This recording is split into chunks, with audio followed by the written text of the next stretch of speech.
1 Crônicas, capítulo 11. Glória a Deus. Quem desachou diz glória a Deus. Quem achou diz misericórdia. Misericórdia. 1 Crônicas, capítulo 11.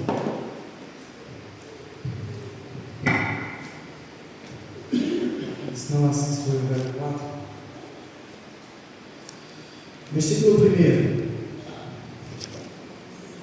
Então todo Israel se reuniu em torno de Davi, em Hebrom, exclamando: vê, somos de teus ossos e de tua carne. Mesmo antes, quando Saul ainda reinava, eras tu quem liderava Israel nas batalhas. E Yahvé, o teu Deus, te declarou: tu pastorearás o meu povo Israel.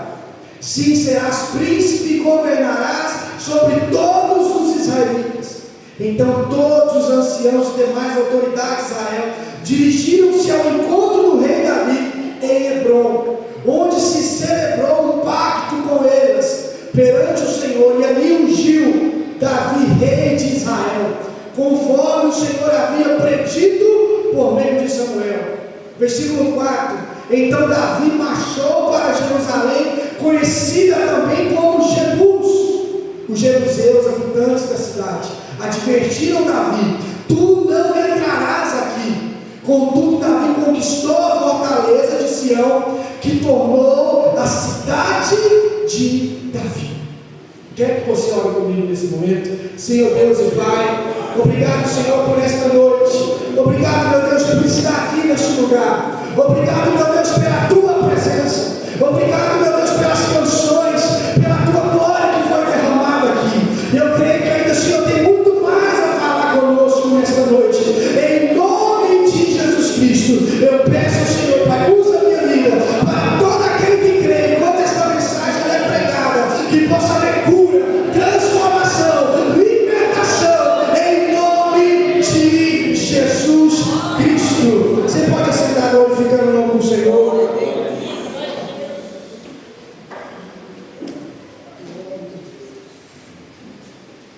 Irmãos, essa história, ela mexeu muito comigo. Já tem algum tempo que Deus vem falando comigo nessa passagem, e a cada vez que eu medito nela, o Senhor ministra algo novo no meu coração. Aqui nós vemos Davi, aos 30 anos agora, uma promessa se cumprindo ainda quando jovem. O profeta Samuel vai à casa de Jessé e unge Davi, dizendo: tu serás rei de Israel. Passaram 15 anos por aí, quando ele completou 30 anos, reuniu-se diante de Hebrom todas as autoridades, os sacerdotes, e ali ungiram o rei de Israel, dizendo: assim está se cumprindo a promessa que o Senhor fez através de Samuel. E a terminar ali, Davi faz algo inédito e algo totalmente diferente de tudo que as pessoas têm pensado. A Bíblia vai dizer que Davi, juntamente com o seu exército, vai em direção a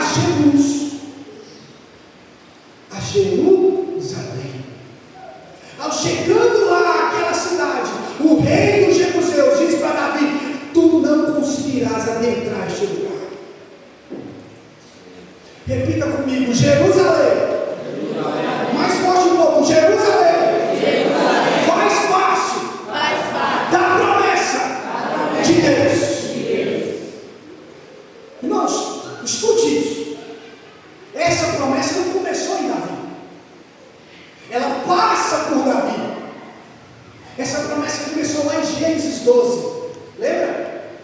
Quando Deus disse a Abraão: sai da tua terra, da tua parentela, pega a tua família e vai para um lugar que eu te mostrarei, pois eu farei de ti uma grande nação. Eu darei uma terra que emana leite e mel aos teus descendentes. Então Abraão, obedecendo a palavra do Senhor, vai em direção ao chamado de Deus. Lá em Gênesis 15, nós vemos mais uma vez Deus reafirmando esta promessa, dizendo: olha, Abraão,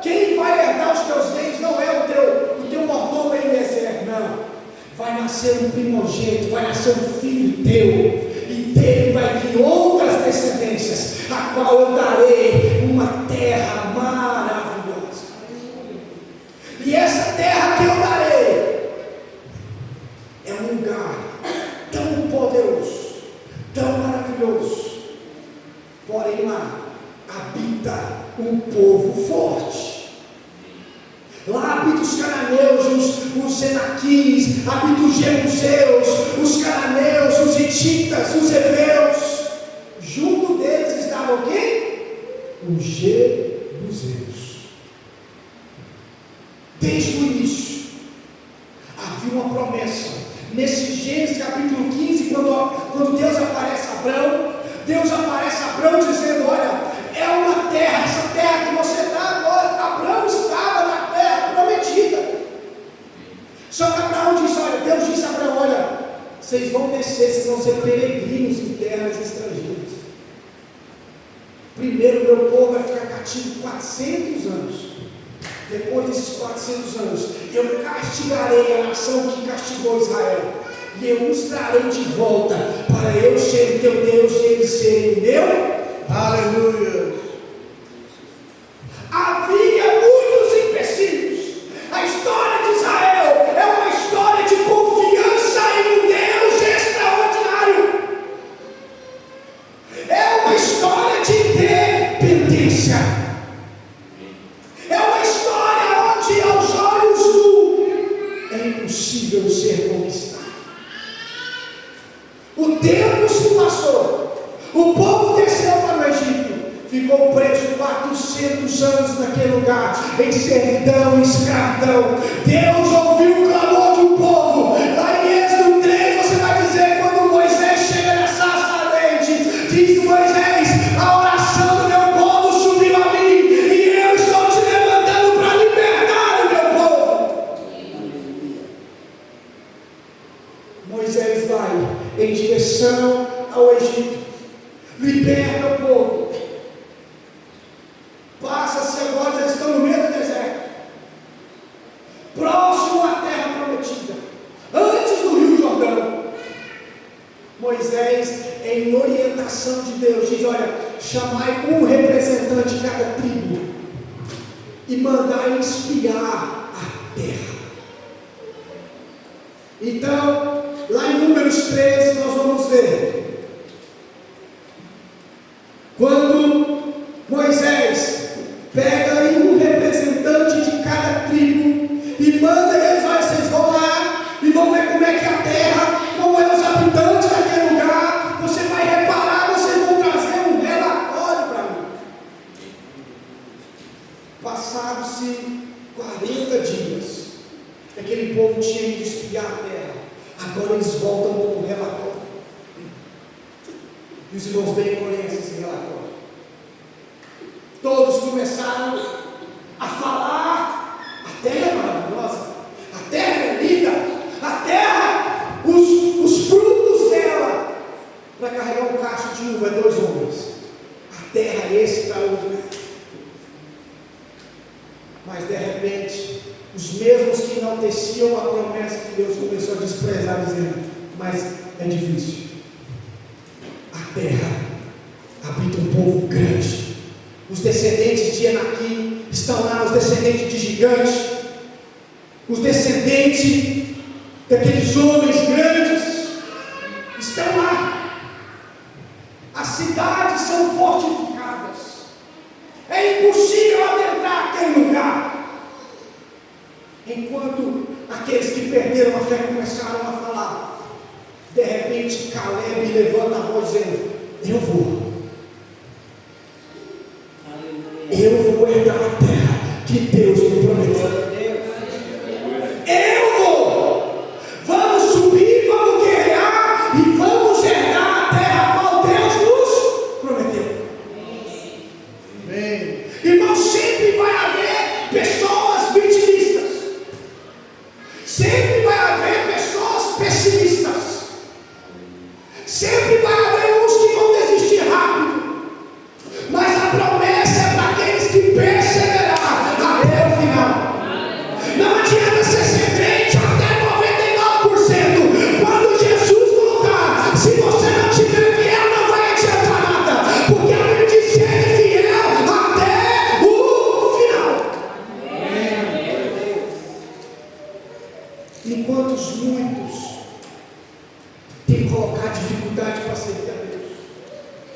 muitos têm colocado dificuldade para vir à casa de Deus. Sempre vai haver remanescentes que vão permanecer na palavra. Sempre vai haver alguém que vai permanecer até o final. Quando eles chegaram lá, eles disseram: olha, é difícil demais, nós não vamos conseguir. Mas alguém se levantou. Sabe, em meio a uma geração que está perdendo a fé, levante-se como homem e mulher de Deus e comece a profetizar a vitória dentro da tua casa. Comece a profetizar as bênçãos dentro da tua família. Comece a profetizar paz dentro de casa. Começa, abra a boca para abençoar e não para amaldiçoar. O que tem de crente que abre a boca para amaldiçoar é brincadeira. Eles foram e conquistaram a terra. Da descendência que estiveram no Egito, só Josué e Caleb adentrou. Só aqueles que creram e não duvidaram. Porque a história nossa e do povo que foi escolhido há muitos e muitos anos atrás é uma história de uma dependência em Deus guerreiro e valente. Olhe para Israel. Israel nunca foi uma nação poderosa de forma bélica, não. A força deles estava no Senhor.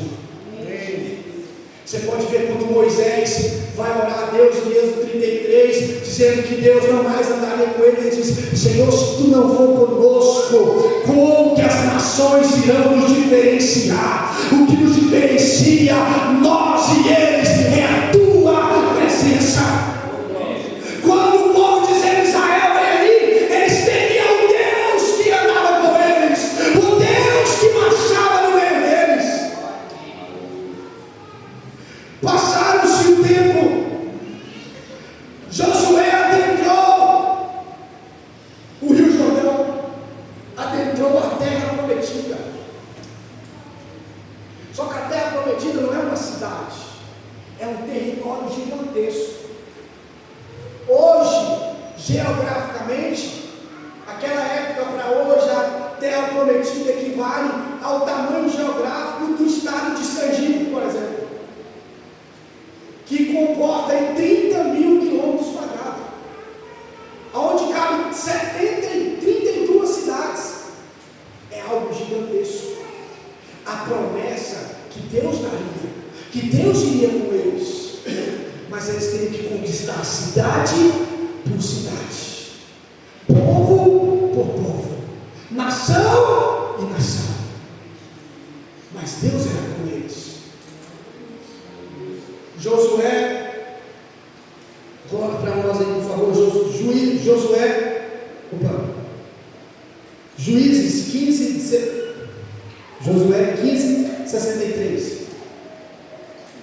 Josué entrou naquele lugar, ele conquistou várias cidades, conquistou Jericó, conquistou a cidade de Ai, outras cidades aí, enfim, ele foi conquistando. Contudo, os descendentes de Judá não conseguiram expulsar os jebuseus, que habitavam aonde? E por isso ainda nos nossos dias vivem os jebuseus ali com o povo de Judá. Irmãos, eles conquistaram cidades e mais cidades, só que o coração da terra prometida, aonde a cidade era diante de fortalezas, montanhas, era Jerusalém. A terra que era forte, era uma cidade fortificada. Sabe o que é estranho? Passaram-se o tempo, eles entraram, chegou a época do sacerdote e dos juízes. O povo clamou por um rei. Quem foi o rei? Saul. Saul passou 40 anos reinando. Você não vê Saul conquistando Jerusalém. Imagina, você está em um lugar onde pertence a você, é seu aquele lugar, Deus te deu, Deus deu povo de Israel. Era deles aquele lugar. Por 40 anos, Saul permitiu que os jebuseus reinassem ali. Eles criaram uma cidade tão fortificada que nada adentrava aquele lugar. Alguns tentaram e não conseguiram. Tem um lugar nas nossas vidas, igreja, que você já venceu. Outras cidades você já conquistou. Mas nessa noite o Senhor levanta para dizer: tem coisas ainda que não foram conquistadas, que ainda te pertencem. Ainda tem promessa que não se cumpriu. Ainda tem lugares para você adentrar. Porque não é lugar do inimigo. É um lugar que foi dado para você. O lugar pertence à tua família. O lugar pertence ao povo de Deus. E está permitindo que o inimigo more ali. Imagina você passar todos os dias diante daquela cidade gigantesca e dizer: aí é o meu lugar. A maior cidade, a cidade mais bela, a mais frutífera, aonde emanava as águas de Gion, estava em Jerusalém. Saul nunca tentou. Saul nunca lutou contra aquela cidade. Mas quando Davi foi ungido rei, ele diz: aí é o meu lugar. Aqui não. Davi, como ele enfrentou Golias, todo dia Golias entrava e enfrentava Israel, ninguém se movia. Ninguém se movia. Até que Davi ouviu a blasfêmia. Até que Davi ouviu aquilo que aquele gigante dizia, dizendo: não há homem em Israel para que guerreie contra mim. Davi disse: aqui chegou um homem. Tem homem valente? Amém. Tem ou não tem, irmãos? Amém. Você é o sacerdote da tua casa. Amém. Não permita que o inimigo faça morada dentro da tua casa. Aleluia. Dê lá dentro da tua casa comunhão, luz e trevas não dá. Verdade. Você é o sacerdote daquele lugar. Até quando você vai permitir o inimigo zombar dentro da tua casa? Até quando você vai ver os teus parentes, os teus filhos, e você não vai fazer nada? Até quando você vai permitir a afronta do inimigo contra a tua família, contra a tua vida? Davi entendeu. Ele saiu determinado a conquistar aquela cidade, custe o que custar. Onde muitos haviam tentado, mas não conseguiram. Muitos desistiram, mas Davi tinha algo no coração: Jerusalém faz parte da minha promessa. Eu não abro mão de Jerusalém. Eu não abro mão do território que Deus me deu. Quando Davi ele começa a guerrear, se você puder abrir 2 Samuel capítulo 5.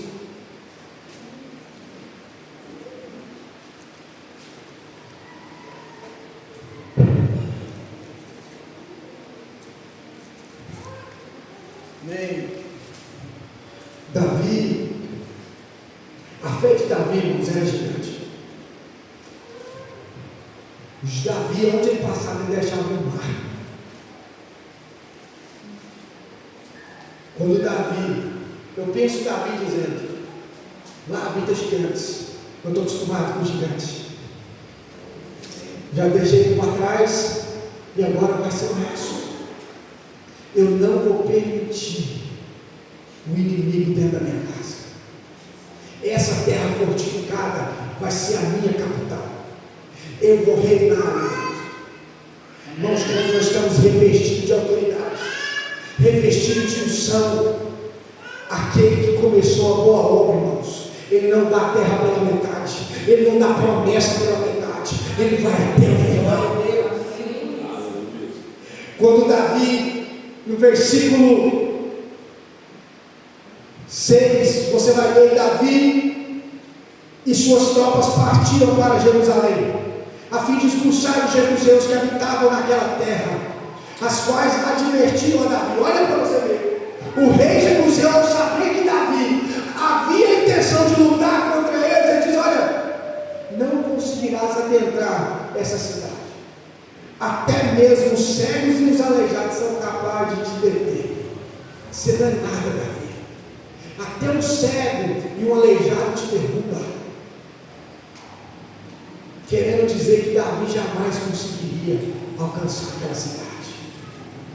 Só que eles falavam com Davi, Davi falava diretamente com Deus. E Davi sabia, assim como eu derrotei Golias, não foi eu, quem vai conquistar essa cidade também não sou eu. É uma promessa. Não é pela minha força, não é pelo que eu sou, é porque quem está comigo, é quem vai comigo. Irmãos, a Bíblia vai dizer, versículo 7: contudo Davi conquistou a fortaleza de Sião, e esta passou a ser a cidade de Davi. Mas sabe o que eu achei algo extraordinário? Versículo 8: naquele dia Davi declarou ao exército: quem deseja vencer os jebuseus terá que utilizar as passagens de água para chegar àqueles cegos e aleijados, inimigos de Davi. E por causa desse motivo, que costumava se dizer alegoricamente, os cegos e os aleijados não têm o direito de assentarem, de adentrarem a casa de Deus. Deixa eu te explicar isso aqui. Jerusalém era uma cidade fortificada. Sabe por que ninguém conseguia? Porque não havia lugar para entrar. Os muros, os espias dizem: olha, a cidade, os muros vão até os céus. O tamanho que era fortificada aquela cidade. Eu não sei como, mas Davi descobriu uma brecha. Ele observou que as águas que alimentavam a cidade de Jerusalém emanavam da fonte de Gion, e ela vinha de fora para dentro. Em algumas versões vai dizer que eles tinham que andar por caminhos subterrâneos. Davi disse: se alguém quiser conquistar essa cidade, vai ter que caminhar pelos encanamentos, onde as águas passam, aonde as águas adentram. É por lá que nós vamos vencer. Amém. Eu não sei se você consegue entender pelos olhos da fé, mas vai ter momentos na nossa vida que nós só conseguiremos vencer por lugares escondidos, lugares que ninguém vê, Verdade. por lugares que ninguém percebe. Amém. Como Davi descobriu aquela brecha, eu não sei, mas a Bíblia diz em Mateus 6,6: entra no teu quarto, fecha a tua porta no secreto, e eu te revelarei coisas grandiosas. Ninguém sabia daquele lugar, ninguém sabia daquela estratégia, mas Davi descobriu a brecha. Pelos lugares que as águas passam, eu também vou passar. É por elas que eu vou adentrar aquele lugar. Se você ver os vídeos de Jerusalém que tem na internet, de estudiosos, irmãos, é um pouco amedrontador. São túneis que mal cabe uma pessoa, e as águas davam na cintura, e era escuro, mas eles acreditaram na promessa. Aleluia. E eles começaram a entrar. Sabe o que é engraçado? Eles sabiam onde entrar, mas eles não sabiam onde iriam sair. Com Deus, ou você confia, ou você confia. Amém. O Senhor sempre nos levará a caminhar em lugares desconhecidos por nós, mas conhecidos por Ele. Muitas das vezes eu não sei até onde o Senhor vai me levar, mas Ele sabe. Amém. Ele sabe porque ele já viu toda a história. Ele sabe aonde nós vamos sair. Mas só vai ser capaz de experimentar coisas extraordinárias aqueles que tiverem coragem de adentrar aqueles lugares que ninguém quer entrar. Mas eles vão pelo caminho da promessa, ainda que seja escondido. Mas as águas não vão passar os artérios. É por ela que nós vamos passar. Essas águas, irmãos, elas representam uma nova história para Jerusalém, para Davi. Essas águas representam a purificação de Israel. Essas águas, assim como Ezequiel um dia viu lá em Ezequiel 47, ele viu uma água que emanava do trono de Deus. E essa água ia aprofundando, aprofundando, dava-nos tornozelos, dava-nos joelhos, até que deu na cintura. E o anjo chamou: vem. Só que Ezequiel disse: agora não dá mais para ir andando. Não dá mais. Eu preciso ir agora a nado. Vai ter momento das nossas vidas, irmãos, que nós vamos ter que confiar. Amém. Glória a Deus. Vai ter momento da nossa vida que nós vamos. É tudo ou nada. Mas eu posso te dizer uma coisa: eu nunca vi Deus perder batalhas. Glória a Deus. É difícil? É. Mas o Senhor chamou homens corajosos e valentes. Como Gideão disse: os covardes, pode ir embora. Até João escreveu em Apocalipse: o reino de Deus não é para covarde. É para aqueles que creem. É para aqueles que confiam. Sabe, irmãos, não importa o tamanho do inimigo. O nosso problema é que esta geração ela é materialista demais. Ela consegue ser pior do que muitas gerações. Nem Tomé duvidou tanto quanto essa geração. O Senhor tem nos dado promessas. O Senhor tem falado ao nosso coração. A Bíblia diz: aquele que tem ouvidos ouça o Espírito diz à igreja. Ele tem falado, e ainda a gente continua duvidando. Esses tempos atrás, estava num evento e Deus usou o nome de Deus, me chamou no meio da multidão e começou a dizer coisas que ninguém sabia. E aquilo mexeu comigo. Eu falei: Deus, se é o Senhor, Pai, porque não tem como as pessoas saberem o que está acontecendo na minha vida, e esse homem está falando tudo que ninguém sabe. Aleluia. Mas eu creio. Passou-se o tempo, eu comecei a duvidar, porque o tempo da promessa não é o meu tempo. O tempo é dele. Meu Deus, se é o Senhor, Pai, dá um sinal. Se é o Senhor, fala de novo. E eu fui em um determinado lugar. Um outro pastor veio orar comigo e disse: olha, eu já te disse, creia no Evangelho. O mesmo Deus que tem te chamado é o mesmo que vai na tua frente. Amém. Glória a Deus. Pare de duvidar, irmãos. Só não permita que o diabo zombe de você. Aleluia. Eu tenho visto uma geração que está se perdendo no altar. Uma igreja que tem perdido o seu propósito. Uma igreja que tem perdido a intimidade com Deus. Saul reinou 40 anos. Nunca foi homem suficiente diante de Deus para conquistar Jerusalém. Mas entrou um baixinho, pequenininho, cheio da unção. dizendo: eu vou conquistar. Gigante, já batei muito no currículo, vai ficar mais um currículo. O que eu quero dizer com isso, gente? Nós precisamos entregar tudo diante de Deus. Eu sei que você está aqui hoje pensando, essa mensagem talvez é para um pecador, essa mensagem talvez é para alguém que ainda não aceitou Jesus. Não, estou dizendo pessoas que já entraram na terra prometida, mas não entregou tudo que tinha para Deus.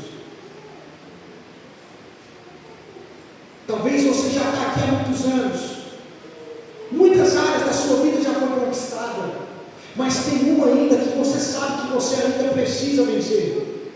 Você sabe que ainda falta algo dentro de você para ser uma obra completa. Você tem chamado, você tem propósito, mas parece que não flui, parece que não vai. Você fica sempre dizendo: eu vou começar, agora vai. Você vem para o altar e chora dizendo: a minha vida vai mudar, a partir de hoje vai ser totalmente no Senhor. Mas quando chega segunda-feira, é a mesma coisa, tudo de novo. Vamos colocar um ponto final nisso. Aleluia. Seja na sua área sentimental, na sua área financeira, no meio da tua família, no teu casamento, na vida dos teus filhos, ainda eu tenho certeza que ainda falta algo para nós conquistarmos. Glória a Deus. O Jaci ainda tem cidades que ainda nós não adentramos, tem muralhas que tem nos parado, mas assim como aquele homem chamado Davi, ele foi ungido em Hebrom, e ele entendeu: eu não posso permitir que esse povo continue dentro da minha casa. Essa cidade me pertence, essa terra me pertence, e não é somente a mim. Desde Abraão está sendo prometido uma terra que ela pertence ao povo de Deus. Amém. E isso só é cabível. Nós só podemos adentrar este lugar. Nós só podemos ir adiante. Porque Cristo um dia gritou: está consumado. Sem Ele, nada disso seria capaz. Se coloque de pé nessa noite.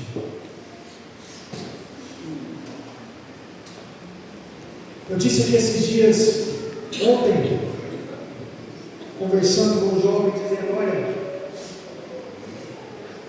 imagina se nós parássemos na metade. Imagina se Cristo tivesse parado no meio do caminho. O que seria de mim, de você hoje?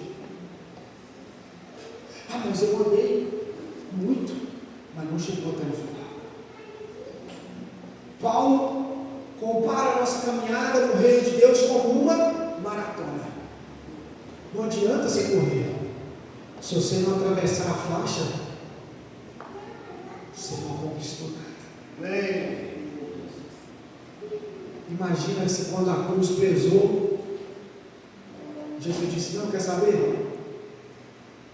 Passei, não aguento mais, a cruz está pesada. Vamos embora. Imagina. Bom, Andrés, muita gente está aqui de veio de carro. Se a gasolina acabasse no meio do caminho,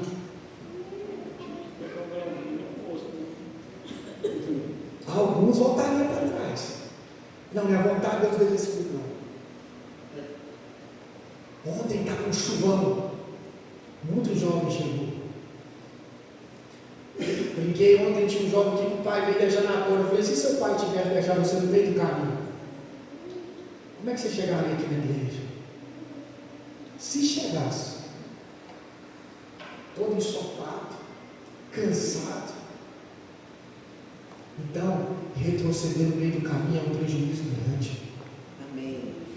E a pergunta que eu te faço: você já está até aqui? Você talvez tenha 10 anos de banco, talvez você tenha 15 anos. Você vai retroceder agora? Você vai abandonar agora? Você já conquistou tantas cidades, mas ainda falta algo. Talvez é seu filho que não está aqui, talvez é sua esposa, seu marido, talvez é um ente querido, um amigo, alguém que estava aqui não está mais. Tem algo ainda que você não pode desistir. E nós só podemos isso, irmãos, porque Cristo pagou o preço. Quando o Senhor te chamou, os discípulos, e disse: olha, vão de 2 em 2, vão dizendo, vai anunciando que eu estou chegando. Quando os 72 voltaram, dizendo, todo alegre: Jesus! Os demônios nos obedecem. Eu digo, sai, e ele sai. Eu falo, seja curado, ele seja. E Jesus viu que eles estavam alegres. E Jesus disse: olha, não se alegrais, porque os demônios submetem a tua voz, em meu nome. Alegrai-vos, porque o vosso nome está escrito nos céus. Aleluia. Glória a Deus. Você tem motivo para se alegrar, irmãos. Você tem motivo para glorificar o nome do Senhor. Amém. Glória.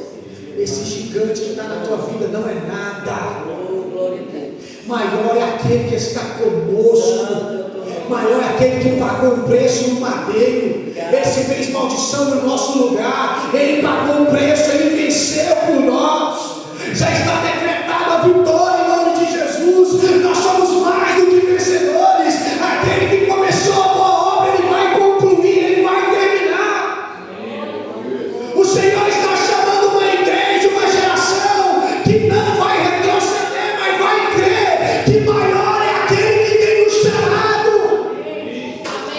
Esse gigante que tem afrontado, esse inimigo, esse problema vai cair em nome de Jesus, porque o Senhor está no nosso meio. Aleluia. Nessa noite, irmãos, talvez você está um pouco cansado, mas é hora de guerrearmos. Levanta a tua cabeça em nome de Jesus. Pega essa palavra que o Senhor está liberando na tua vida nesta noite e marcha em direção à promessa.